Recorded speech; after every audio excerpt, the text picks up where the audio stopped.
বিসমিল্লাহির রহমানির রহিম।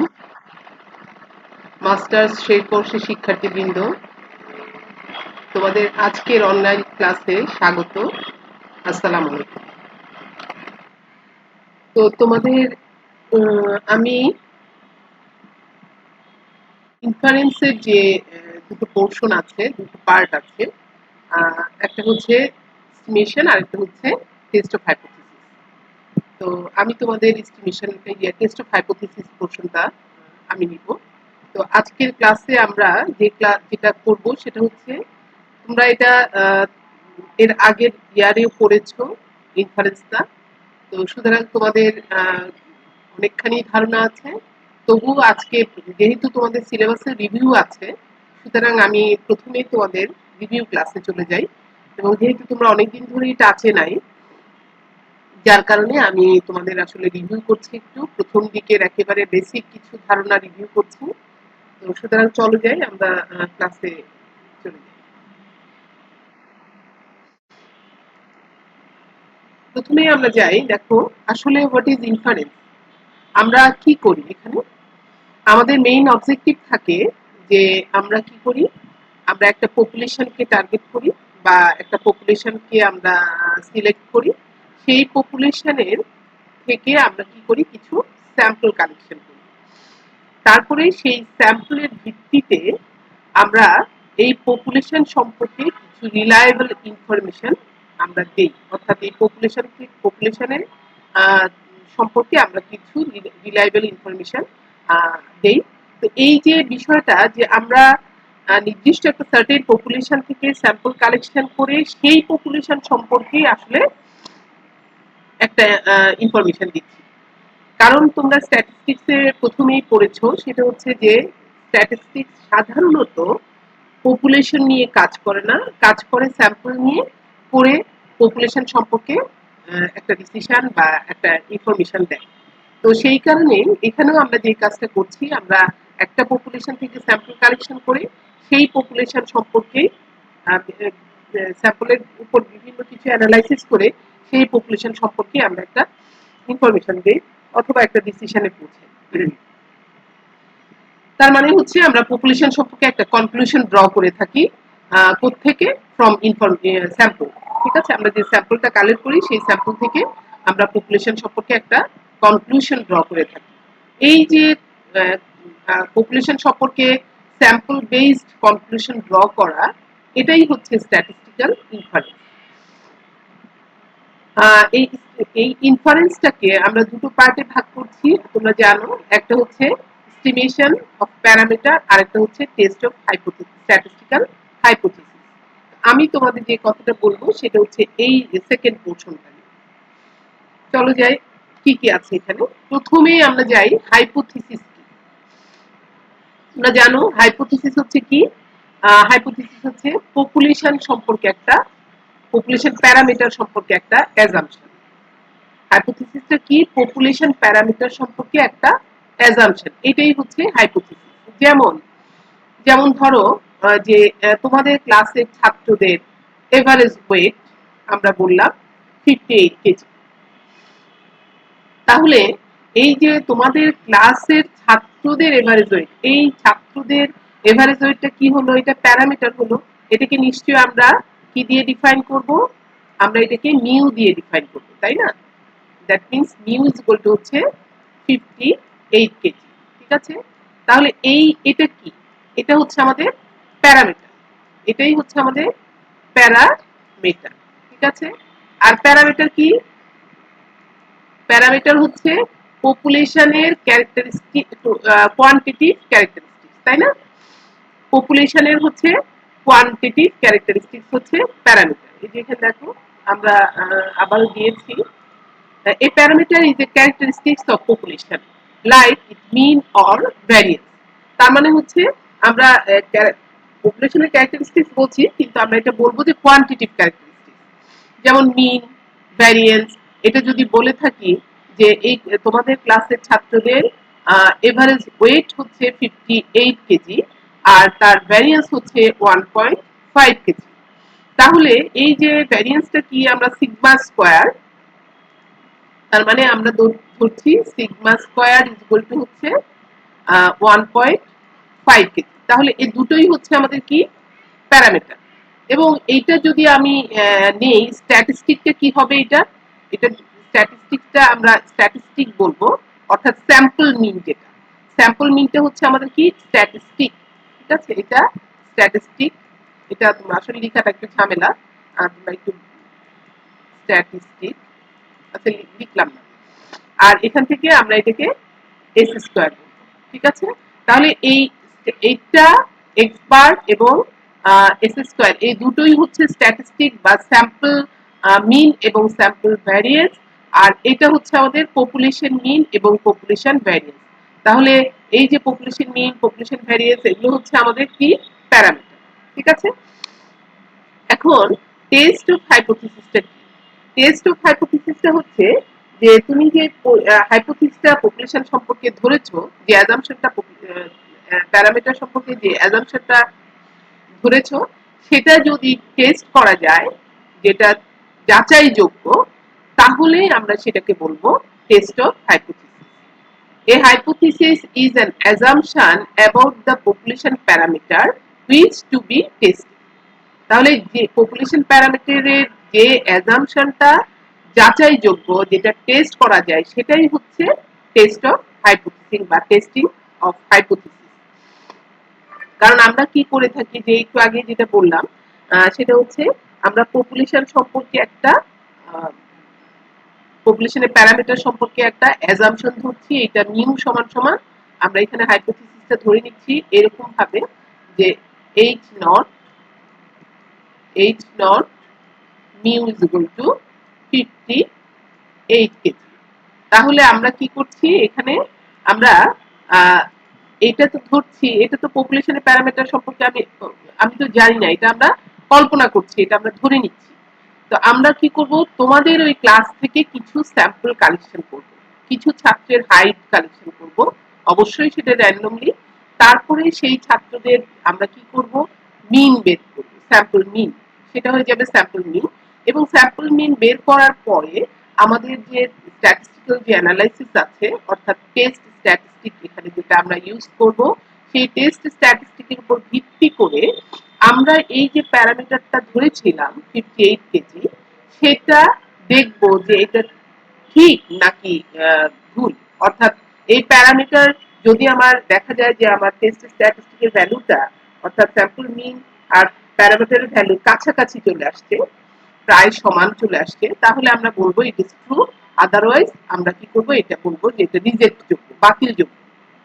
তার মানে আমরা হাইপোথিসিসটা ধরে নিচ্ছি, ধরার পরে স্ট্যাটিস্টিক্যাল অ্যানালাইসিসের মাধ্যমে আমরা বলছি যে এই প্যারামিটারটা হয়, এই যে আমরা হাইপোথিসিসটা ধরেছি সেটা হয় গ্রহণযোগ্য, না হয় বাতিল, রিজেক্ট করব, না হয় একসেপ্ট করব। এই হচ্ছে আমাদের টেস্টিং হাইপোথিসিস। এখন আসো যে এখানে আমরা কয় ধরনের হাইপোথিসিস পাই। দুই ধরনের হাইপোথিসিস পাই, একটা হচ্ছে নাল হাইপোথিসিস আর একটা হচ্ছে অল্টারনেটিভ হাইপোথিসিস। নাল মানে হচ্ছে আসলে কি নো, তাই না? নো, নো মানে হচ্ছে এখানে আসলে no difference between a parameter and a specific value, or there is no difference between two parameter. তার মানে হচ্ছে নাল হাইপোথিসিস আমরা সত্যি আমরা যদি একেবারে সিম্পল কথায় বলি, আমরা যে হাইপোথিসিসটা কি করি, টেস্ট করার জন্য ধরে থাকি, সেটাই হচ্ছে নাল হাইপোথিসিস। দ্যাট মিন্স আমি এই যে ধরেছিলাম, আমরা কল্পনা করছিলাম, আমরা যাচাই করতে যাচ্ছিলাম কি, যে অ্যাজাম্পশনটা মিউ সমান সমান 58 কেজি কিনা, এটা যাচাই করতে যাচ্ছিলাম, এটা টেস্ট করতে চাচ্ছিলাম। তো তাহলে যে হাইপোথিসিসটা আমরা টেস্ট করার জন্য ধরে থাকি, সেই হাইপোথিসিসটাকে আমরা বলি নাল হাইপোথিসিস। আর অন্য সেন্সে আমরা বলে থাকি যে আমরা তো এটা কল্পনা করলাম 58 কেজি। আমরা মনে করি, আমি মনে করি যে যদি আমি স্যাম্পল কালেকশন করে থাকি, তাহলে এই যে স্যাম্পল কালেকশন করলেও আমি কত পাবো, 58 কেজি পাবো। তার মানে হচ্ছে কি, এই যে স্ট্যাটিস্টিক বা এই যে একটা স্পেসিফিক ভ্যালু, এই ভ্যালু আর এই প্যারামিটারের মধ্যে কোনো ডিফারেন্স নাই। এটাই হচ্ছে আমাদের there is no difference between statistic and a parameter. Null means হচ্ছে there is no difference between parameter and a specific value. এটাই আসলে এখানে মিন করতে চাচ্ছি, যে এখানে আমরা ধরে নিচ্ছি কি প্যারামিটার এবং যে স্পেসিফিক ভ্যালু সেই দুটোর মধ্যে কোনো পার্থক্য থাকবে না। কারণ তুমি যদি মনে করে থাকো যে তোমার ক্লাসের ছাত্রদের তুমি স্যাম্পল কালেকশন করে 58 কেজি পাবে না, তুমি পাবে হচ্ছে 62 কেজি, তাহলে তুমি হাইপোথিসিসের 62 কেজি ধরবে। কারণ আমরা এই যে অ্যাজাম্পশনটা ধরবো, সেই অ্যাজাম্পশনটা কিন্তু আজগুবি একটা অ্যাজাম্পশন ধরা যাবে না, যা খুশি তাই আমি একটা অ্যাজাম্পশন ধরবো তা কিন্তু করা যাবে না। অ্যাজাম্পশনটা ধরতে হবে এমন ভাবে যেন এটা যে স্যাম্পল কালেকশন করবে ওই পপুলেশন থেকে সেই স্যাম্পলের কাছাকাছি থাকে। তাহলে সেটা কিভাবে ধরবে?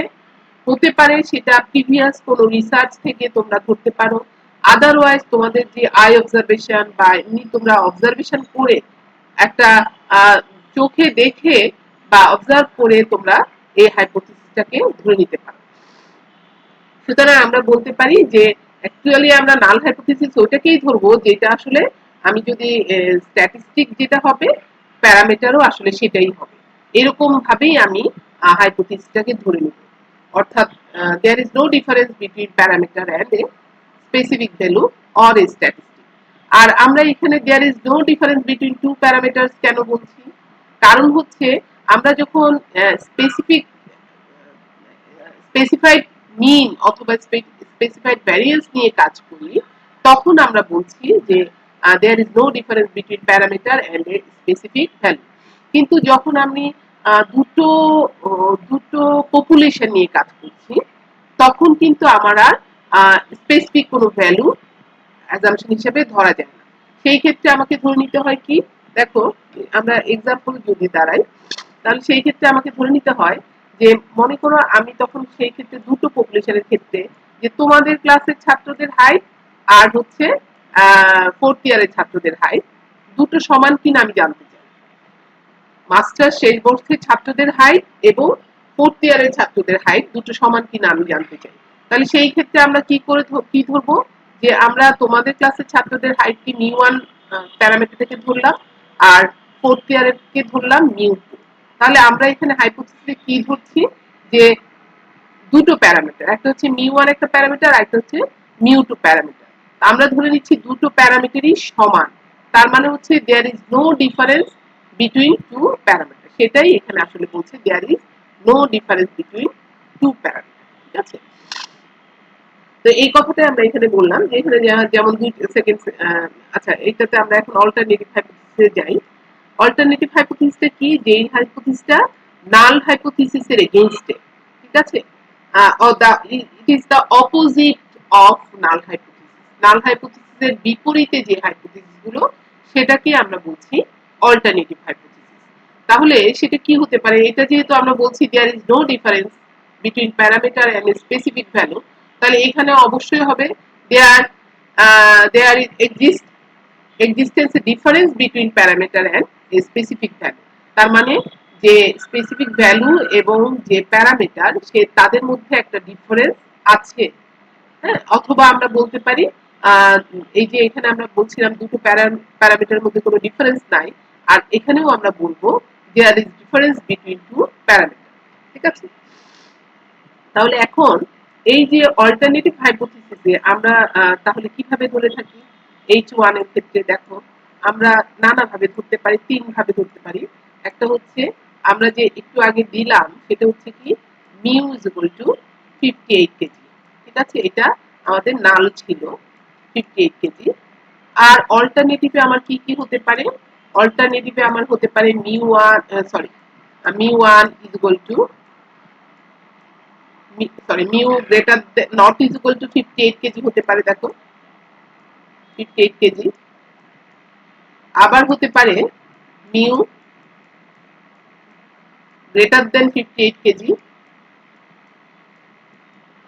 আবার হতে পারে মিউ ওয়ান, সবই কিন্তু অল্টারনেটিভ। ঠিক আছে, মিউ লেস দেন 58 কেজি। তাহলে এই তিনটাই কিন্তু নালের এগেইনস্টে। ঠিক আছে, এই তিনটাই হচ্ছে নালের এগেইনস্টে। সুতরাং এগুলো সবগুলোই হচ্ছে আমাদের অল্টারনেটিভ হাইপোথিসিস। ঠিক আছে, তারপরে আমরা দেখি যে এর পরেরটাতে আমরা যাই। এই হাইপোথিসিসটাকে, টেস্ট অফ হাইপোথিসিসটাকে আমরা আরো দুটো ক্যাটাগরিতে ভাগ করি। সেটা হচ্ছে সিম্পল হাইপোথিসিস এবং কম্পোজিট হাইপোথিসিস। ঠিক আছে? তাহলে সিম্পল হাইপোথিসিস কোনটা? যে হাইপোথিসিসটা তোমার যে হাইপোথিসিসে কোনো আনস্পেসিফাইড প্যারামিটার থাকবে না, সবগুলো পপুলেশনের সবগুলো প্যারামিটারই স্পেসিফাই করা থাকবে। দ্যাট মিন্স পুরো ডিস্ট্রিবিউশনটাকে তুমি স্পেসিফিক করতে পারবা, ডিস্ট্রিবিউশনটার চেহারা তুমি জানতে পারবা, ডিস্ট্রিবিউশনটাকে বুঝতে পারবা, তাহলে সেটাকে বলবো আমরা সিম্পল হাইপোথিসিস। তার মানে আমরা বলতে পারি যে পপুলেশন প্যারামিটার সবগুলো যদি স্পেসিফাইড করা থাকে, নির্ধারণ করা থাকে, দেয়া থাকে, তাহলে ওই হাইপোথিসিসটাকে আমরা বলবো সিম্পল হাইপোথিসিস। যেমন আমরা এখানে মেনশন করেছি mean of a Poisson distribution is alpha. এটা যদিও এ মনে হচ্ছে, এটা আসলে আলফা। তো এখন যেহেতু মিন পয়সন ডিস্ট্রিবিউশনের মিন কত, আলফা, ভ্যারিয়েন্সও আলফা, সুতরাং আমরা বুঝতে পারছি যে এটা হচ্ছে সিম্পল হাইপোথিসিস। আর যদি এটার অপোজিট হচ্ছে কম্পোজিট হাইপোথিসিস, যদি সবগুলো প্যারামিটার স্পেসিফাই করা না থাকে, সব এক বা একাধিক যদি আমার প্যারামিটার গুলো আনস্পেসিফাইড থাকে, দ্যাট মিন্স পুরো ডিস্ট্রিবিউশনটাকে ইউনিকলি যদি ডিটারমাইন করা না যায়, তখন আমরা তাকে বলবো কম্পোজিট হাইপোথিসিস। যেমন ধরো নরমাল ডিস্ট্রিবিউশনে যদি বলা হলো যে mean of a normal distribution is 15 when variance is unknown, তাহলে বলা হলো যে নরমাল ডিস্ট্রিবিউশনের মিন হচ্ছে 15 কিন্তু ভ্যারিয়েন্সটা আননোন, তাহলে এখানে ভ্যারিয়েন্সটা কিন্তু আমার স্পেসিফাই করা নাই, সুতরাং এটা হবে আমাদের কম্পোজিট হাইপোথিসিস। তো আমরা পরের ইয়েতে দেখি আরো ক্লিয়ারলি এটাকে আমরা বোঝার চেষ্টা করি।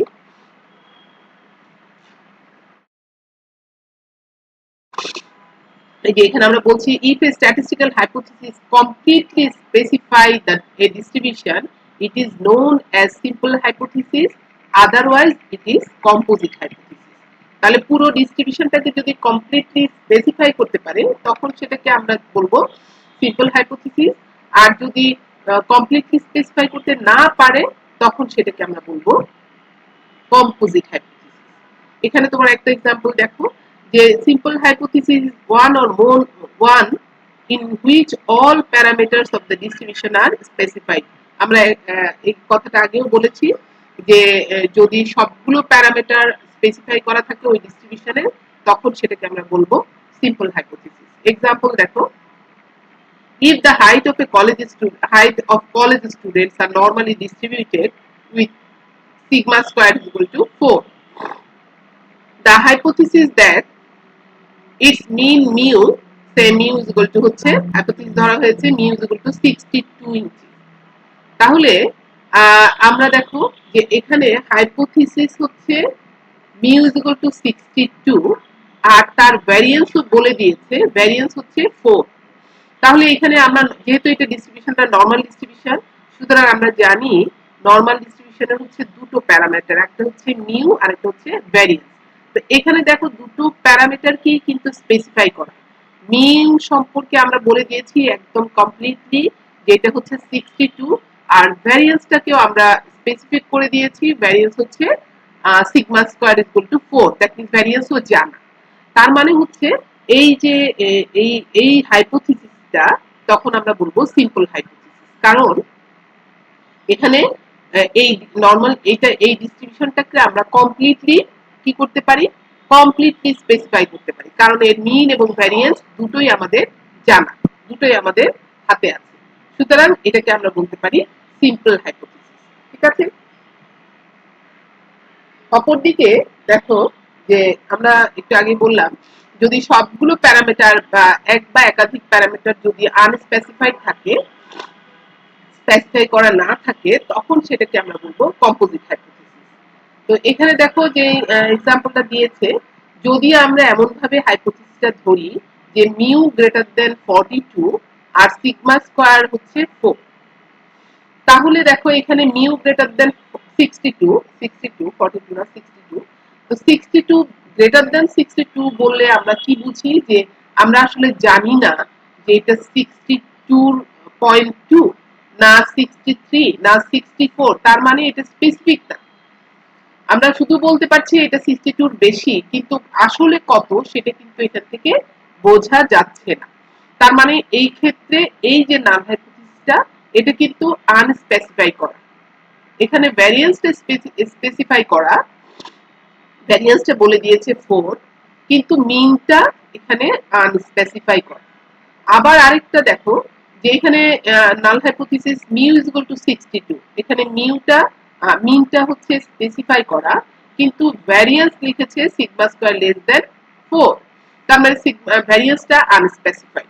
তাহলে আমরা এটার ক্ষেত্রে দেখলাম মিন আনস্পেসিফাইড এই হাইপোথিসিসে, আর এই হাইপোথিসিসের ক্ষেত্রে দেখলাম ভ্যারিয়েন্স আনস্পেসিফাইড।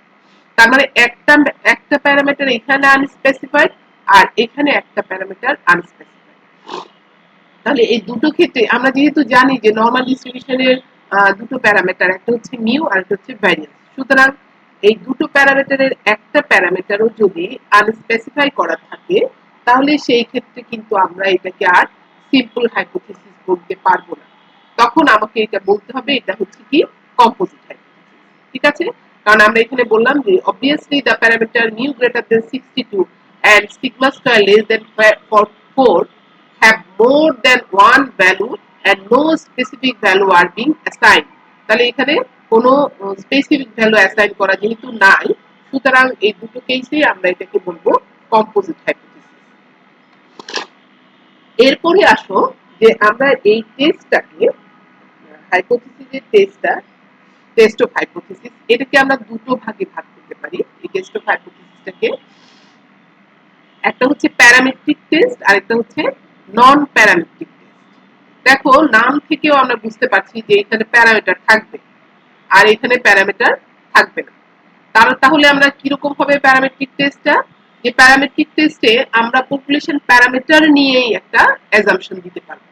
আমাদের যে হাইপোথিসিসটা আমরা ধরবো সেই হাইপোথিসিসে কিসের ভিত্তিতে ধরবো, পপুলেশন প্যারামিটারের একটা অ্যাজাম্পশন ধরবো, তাহলে সেটাকে আমরা বলবো প্যারামেট্রিক টেস্ট। দেখো parametric test are those that make assumptions about the parameter of the population distribution from which the sample is drawn।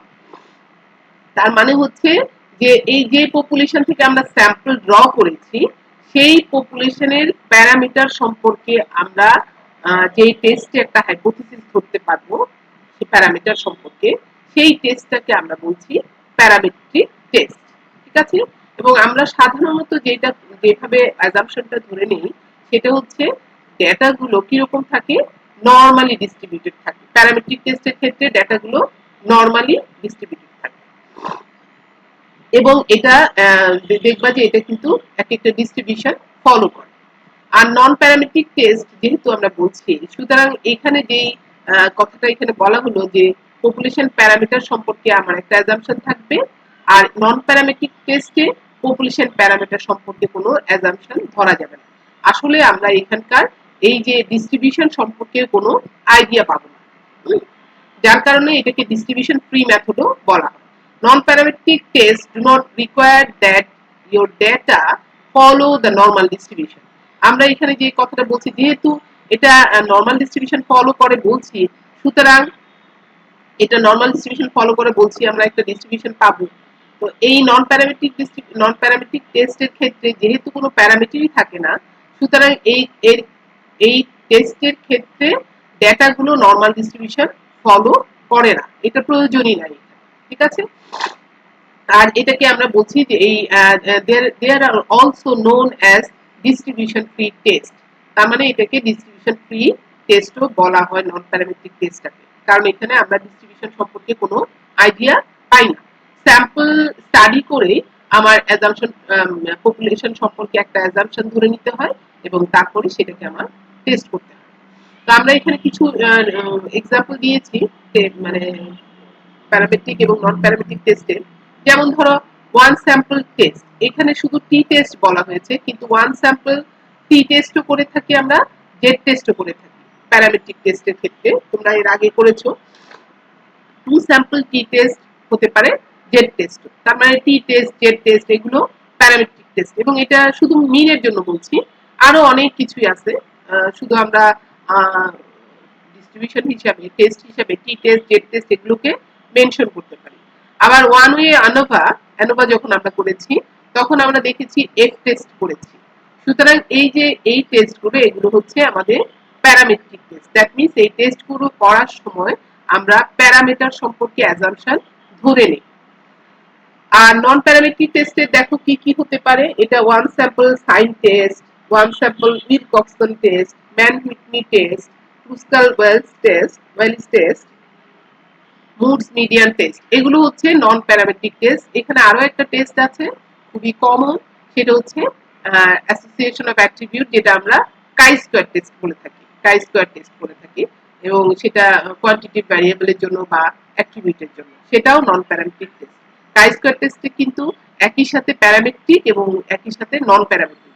কিছু ক্ষেত্রে এটা প্যারামেট্রিক টেস্টের করা যায়, দ্যাট মিনস প্যারামিটার সম্পর্কে অ্যাজাম্পশন নিয়ে আমরা টেস্ট করে থাকি, যেমন স্পেসিফাইড ভ্যারিয়েন্স এর ক্ষেত্রে আমরা কাই স্কোয়ার টেস্ট করে থাকি, সেভারাল কোরিলেশনের ক্ষেত্রে আমরা কাই স্কোয়ার টেস্ট করে থাকি। আবার যখন আমরা নন প্যারামেট্রিক করি তখন দেখা যায় অ্যাসোসিয়েশন অফ অ্যাট্রিবিউট বা test of homogeneity, goodness of fitting, এগুলোর ক্ষেত্রে কিন্তু আমরা non parametric test chi square test করে থাকি। এরপরে আসো যে এই টেস্টগুলো যখন আমরা কাজ করি তখন দেখা যায় যে আমরা যে স্যাম্পল কালেকশন করি সেই স্যাম্পল সম্পর্কে স্যাম্পল কালেকশন করার পরে আমরা কি করি, যে স্যাম্পলগুলো নিয়ে আমাদের যে টেস্ট স্ট্যাটিস্টিক আছে সেই টেস্টের স্ট্যাটিস্টিকের উপর বসিয়ে আমরা কিছু টেস্ট ভ্যালু পাই। সেই ভ্যালুর সাথে আমাদের ক্রিটিক্যাল ভ্যালু বা টেবিল থেকে আমরা কিছু ভ্যালু পাই, সেই ভ্যালু কম্পেয়ার করে থাকি। যদি দেখি আমরা আমাদের যে ক্যালকুলেশন করে যে ভ্যালুটা পেয়েছি বা টেস্ট ভ্যালু যেটা পেয়েছি সেই টেস্ট ভ্যালুটা টেবিল ভ্যালুর চেয়ে বড় হয়, তাহলে আমরা যে হাইপোথিসিসটা ধরেছি সেই হাইপোথিসিসটাকে আমরা বাতিল করে দিই, রিজেক্ট করে দিই। আদারওয়াইজ এটা আমরা একসেপ্ট করি। তাহলে এই যে বাতিল করব বা একসেপ্ট করব তার জন্য আমার কি করতে হয়, এই যে টেবিল থেকে ভ্যালুটা আমাকে বের করতে হয়। তো টেবিল থেকে ভ্যালু বের করার জন্য এই টেবিলে যে মানগুলো আছে সেগুলো দেখো যে এই যে কিভাবে আমরা কাজটা করে থাকি। তো এখানে দেখো total probability density curve, normal ডিস্ট্রিবিউশনের যে টোটাল প্রবাবিলিটি ডেন্সিটি কার্ভ, এই কার্ভটাকে আমরা দুটো রিজিয়নে ভাগ করি। সেই ভাগ দুটো কি, আমি আগে ক্রিটিক্যাল ভ্যালুটাতেই যাই। সেই ভাগগুলো কিভাবে করে থাকি, ভাগটা করি এমন ভাবে যে এখানে একটা ভ্যালু আছে যেই ভ্যালুটা এই টোটাল ক্রিটিক্যাল রিজিয়নটাকে দুটো ভাগে ভাগ করে। সেটা হচ্ছে যে ওই ভ্যালুটার বেশি আর তার চেয়ে কম, তার মানে হচ্ছে ওই ভ্যালুটা হচ্ছে আমাদের কাটিং পয়েন্ট। দেখো আমি একটু এখানে নরমাল ডিস্ট্রিবিউশনে 5% এর লেভেল অফ সিগনিফিকেন্স 5% এর ভ্যালুটাকে আমি বলছি এখানে, এটা হচ্ছে -1.96 টু টেক টেস্টের জন্য, এটা +1.96, তার মানে হচ্ছে এটা হচ্ছে আমাদের ক্রিটিক্যাল ভ্যালু। ঠিক আছে, এই যে ক্রিটিক্যাল ভ্যালু, সেই ভ্যালুটা কি, এই ভ্যালুটা হচ্ছে আমাদের দেখো এই যে 1.96, এই ভ্যালুটা হচ্ছে একদম এই জায়গাটায়। তো এই ভ্যালুতে যদি আমার এইদিকে যায় মাইনাস আরো কমতে থাকে, তাহলে এই ভ্যালু থেকে শুরু করে এই পর্যন্ত যত মান আছে সবগুলো ভ্যালু নিয়ে আমার কি রিজিয়ন, রিজেকশন রিজিয়ন গঠিত। আর এই ভ্যালুর চেয়ে বড় এবং এই 1.96 এর চেয়ে ছোট, অর্থাৎ এইটুকু যে এরিয়া আছে এই এরিয়ার যত মান আছে, অর্থাৎ এটার চেয়ে বড় এটার চেয়ে ছোট যত মান, সবগুলো নিয়ে আমার এক্সেপ্টেড রিজিয়ন গঠিত। যদি আমার এই রিজিয়নে আমি যে হাইপোথিসিসটা ধরেছি টেস্ট করার পরে আমার যে ক্যালকুলেট করে আমি যে টেস্ট ভ্যালুটা পেয়েছি সেই টেস্ট ভ্যালুটা যদি এই রিজিয়নে পড়ে, তাহলে আমি হাইপোথিসিসটাকে একসেপ্ট করে থাকি।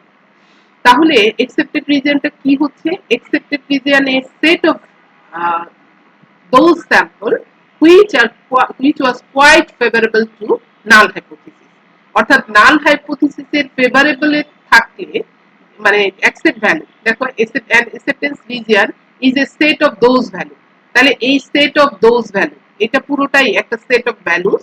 এই ভ্যালুস গুলো কি, a set of those values which was quite favorable to null hypothesis। তার মানে হচ্ছে নাল হাইপোথিসিসের ফেভারেবল ভ্যালু গুলো হচ্ছে এখান থেকে এই পর্যন্ত ভ্যালু। তো যদি আমার টেস্ট ভ্যালুটা এর মধ্যে পড়ে তাহলে আমরা হাইপোথিসিসটাকে একসেপ্ট করব, আদারওয়াইজ এটাকে আমরা রিজেক্ট করব।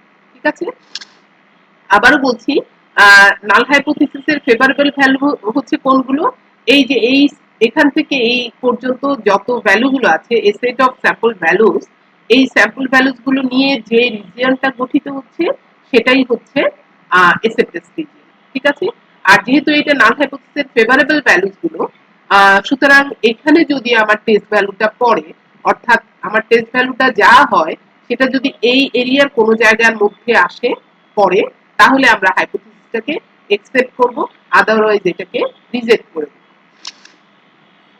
এখানে আমরা বলছি if the observe sample values fall in this region, এটা একটু বলেছি ইন দিস হবে, in this region then H0 is accepted. আর ক্রিটিক্যাল রিজিয়ন ঠিক তার উল্টোটা, সেটা হচ্ছে critical region is a set of values for the set of statistics for which the null hypothesis is rejected। অর্থাৎ যা যেই ভ্যালুর জন্য নাল হাইপোথিসিস রিজেক্টেড হবে, অর্থাৎ এই এই ভ্যালুর থেকে যেই এই যে রিজেকশন পয়েন্টটা, হ্যাঁ, এখান থেকে বাকি যত ভ্যালু আছে আপ টু ইনফিনিটি পর্যন্ত, এটা অথবা এইদিকে এই পুরো ভ্যালুগুলো নিয়ে আমাদের রিজেকশন রিজিয়নটা গঠিত হবে। তার মানে এটা হচ্ছে নাল হাইপোথিসিসের এগেইনস্টের ভ্যালু, ফেভারেবল ভ্যালু না, নাল হাইপোথিসিসের এগেইনস্টের ভ্যালু। অর্থাৎ যে রিজিয়নে পড়লে আমরা নাল হাইপোথিসিসটাকে রিজেক্ট করে দিব, সেই রিজিয়নটা সেই এরিয়াটা আমরা বলছি রিজেকশন রিজিয়ন। আর ক্রিটিক্যাল ভ্যালুটা হচ্ছে cut off value, cut off point, cut off point যেটা, সেটা হচ্ছে হোল রিজিয়নটাকে দুটো রিজিয়নে ভাগ করছে, একটা হচ্ছে অ্যাকসেপ্টেড রিজিয়ন আর একটা হচ্ছে রিজেকশন রিজিয়ন।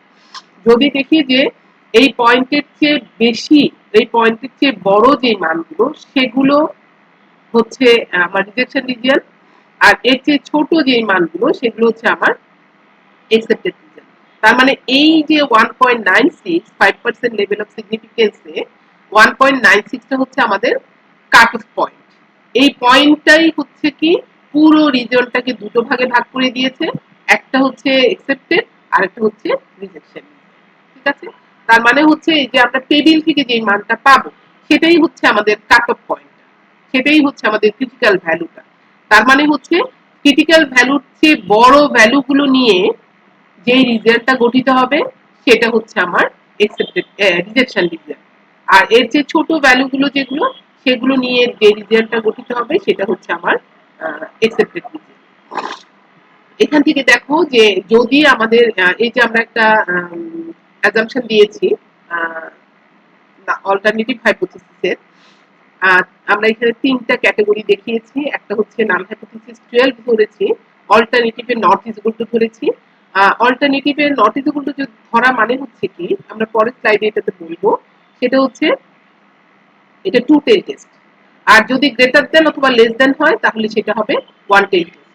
তাহলে যদি টু টেল টেস্ট হয় তাহলে ক্রিটিক্যাল রিজনটা হবে আমার বোথ সাইডে থাকবে, ক্রিটিক্যাল রিজনটা আমার এই ডেনসিটি কার্ভের উভয় পাশে থাকবে। ঠিক আছে, আর যদি অল্টারনেটিভ হাইপোথিসিসটা গ্রেটার দেন হয় তাহলে ক্রিটিক্যাল রিজনটা আমাদের রাইট সাইডে থাকবে, ক্রিটিক্যাল রিজনটার প্রবাবিলিটি ডেনসিটি কার্ভের রাইট সাইডে থাকবে। সেই ক্ষেত্রে আলফার ভ্যালু যা থাকবে সেটা আলফাই থাকবে, 5% হলে 0.05ই আমরা দেখবো।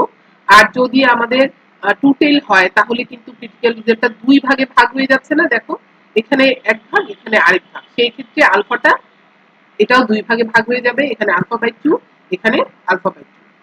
আবার যদি লেস দেন হয় তাহলে আমরা এই প্রবাবিলিটি ডেনসিটি কার্ভটাকে ক্রিটিক্যাল রিজনটা পাবো লেফট এ। ঠিক আছে, এটা হলে আমরা লেফট এডে পাবো। সুতরাং সেই ক্ষেত্রে আমরা এটাকে, এটা ওয়ান টেল টেস্ট কিন্তু এটা লেফট এড টেস্ট। তাহলে আমরা এখান থেকে দেখলাম যে ক্রিটিক্যাল ভ্যালু কি কি আছে, এবং মানে তোমার ওয়ান টেল টু টেল এর ক্ষেত্রে ক্রিটিক্যাল রিজনটা কেমন। ঠিক আছে, আমরা আরেকটু এখানে বললাম যে ওয়ান টেল টু টেলটা আসলে কি। দেখো, ওয়ান টেল টেস্ট কি ইন্ডিকেট করছে, নাল hypothesis should be rejected when the test value is in the critical region one on one side। তাহলে ক্রিটিক্যাল রিজিয়নটা যদি এক সাইডে পড়ে, যখন আমরা টেস্ট করব তখন দেখা যায় যে নাল হাইপোথিসিসটা যদি প্রবাবিলিটি ডেন্সিটি কার্ভের একটা পাশে পড়ে, সেটা এই পাশে হোক আর এই পাশে হোক, অর্থাৎ লেফট অথবা রাইট যেখানেই হোক না কেন, তাহলে সেটাকে আমরা বলছি ওয়ান টেল টেস্ট। এবং এই ওয়ান টেল টেস্টটা আবার আমরা দুটো ভাগে ভাগ করছি, একটা হচ্ছে কি লেফট টেল টেস্ট আর একটা হচ্ছে রাইট টেল টেস্ট। যদি ক্রিটিক্যাল রিজিয়নটা লেফট সাইডে থাকে তখন সেটাকে আমরা বলছি left tail test. when the critical region is on the side of the distribution of the test value, তাহলে left side on the distribution of the test value. তাহলে যদি আমার লেফট টেইলে থাকে, বাম পাশে থাকে ক্রিটিক্যাল রিজিয়নটা, টেস্ট ভ্যালুগুলো যদি আমার বাম পাশে থাকে তাহলে সেটাকে আমরা বলি লেফট টেইল টেস্ট। আর যদি রাইট টেইল দেখো, যদি ক্রিটিক্যাল রিজিয়নটা আমার অর্থাৎ ওই ডিস্ট্রিবিউশনের যে টেস্ট ভ্যালুগুলো সেগুলো যদি আমার রাইট সাইডে পড়ে, তখন সেটাকে আমরা বলি রাইট টেইল টেস্ট। ওই যে একটু আগে আমরা গ্রেটার দেন লেস দেন দেখিয়েছিলাম, সেটাই হচ্ছে আমাদের এই যে একটু আগে দেখো যে এই যে যখন আমরা এরকম দেখিয়েছি গ্রেটার দেন, তখন আমাদের এই সাইডে পড়েছে, এখানে যখন আমরা দেখিয়েছি তখন এটা আমাদের এই সাইডে পড়েছে। সুতরাং এটা আপার টেইল টেস্টও বলে, লোয়ার টেইলও বলে, অথবা এটাকে আমরা লেফট টেইল রাইট টেইল এভাবেও মেনশন করে থাকি। এখানে যেহেতু খেয়াল করবা যে এইখানে ক্রিটিক্যাল রিজনটা কিন্তু দুইটা ভাগে ভাগ হয়নি, ওয়ান টেইলের ক্ষেত্রে একটাই ভাগ থাকে। সুতরাং এই রিজনে ক্রিটিক্যাল রিজন যা আছে তাই থাকবে, অর্থাৎ আলফাই থাকবে, আলফা বাই টু আর হবে না, ঠিক আছে। আর টু টেইল টেস্টের ক্ষেত্রে দেখো যে আমরা কি করছি, ক্রিটিক্যাল রিজিয়নটা দুটো ভাগে ডিস্ট্রিবিউশনের প্রবাবিলিটি ডেন্সিটি কার্ভের দুই পাশে পড়ে যাচ্ছে, একটা হচ্ছে রাইটে থাকছে আর একটা লেফটেও থাকছে। যেহেতু দুই সাইডেই পড়ছে, সুতরাং সেই ক্ষেত্রে আমরা কি করি, এই আলফাটাকে সেটাকে আমরা দুটো ভাগে ভাগ করে দিই, একটা হচ্ছে আলফা বাই টু, এই পাশেও আলফা বাই টু। তো তখন আমরা সেটাকে বলি টু টেইল টেস্ট। তো আজকে তোমাদের এই পর্যন্তই থাকুক। তোমাদের এগুলো একেবারেই বেসিক কথাবার্তা, আগেও তোমরা এগুলো পড়েছো আশা করছি। তো সুতরাং তোমাদের এই যে বেসিক কিছু যে ধারণাগুলো আছে সেগুলো শেষ করেই তোমাদের আমরা যাব, কারণ তোমাদের কিন্তু এই যে মাস্টার্সের যে সিলেবাসটা, সেই সিলেবাসে রিভিউটাও আছে। মাস্টার্সের যে তোমরা এর আগের ইয়ারে যে পড়েছো সেটা রিভিউ কিন্তু এখানে আছে, সুতরাং এখান থেকে তোমাদের প্রশ্নগুলো থাকতে পারে। তো আশা করছি তোমরা ক্লিয়ার হয়েছো। যদি ভুলে গিয়ে থাকো তাহলে আবার স্মরণ করতে পারবে, সমস্যা হবে না তোমাদের। তো এই পর্যন্তই থাকুক আজকে। ভালো থেকো তোমরা, সুস্থ থেকো, নিরাপদে থেকো। আল্লাহ হাফেজ।